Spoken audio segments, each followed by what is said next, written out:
A very warm welcome, everyone. Myself, Komal Chand, student of Kendra Vidyalaya NSPC Banmasa. Today, I am going to present a speech on the life history of Kannada freedom fighters. Kittur Chinnamma, the Queen of Kittur, was one of the first Indian rulers to lead an armed rebellion against the British rule in India in 1824 against the implementation of Doctrine of Lapse. She was born in 1778, 56 years before the 1857 revolt led by Rani Lakshmi Bai, and thus becoming one of the first women freedom fighters to have fought against the British rule in India. Her rebellion against the British ended with her imprisonment.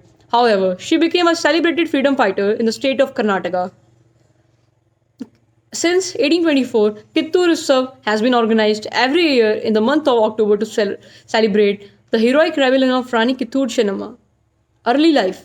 Kittur Chennamma was born on October 23rd in 1778 in Kakati Small, a village in present Belgavi district of Karnataka, India. She belonged to the Lingyat community and received training in horse riding, sword fighting, and archery from a young age. She was well known throughout her village for her bravery. She was married to Malraj Desai, the king of Kittur, at the age of 15 and became the queen of Kittur. She had one son from the marriage, who, after the death of her husband in 1816, also died in 1824. As a queen of Kittur, Kittur Chinnamma adopted Shivalingappa after the death of her only son, with the aim of making him to the higher of this throne of Kittur. The British East India Company did not take lightly to Chinnamma's act and ordered Shivalingappa expelled from the kingdom.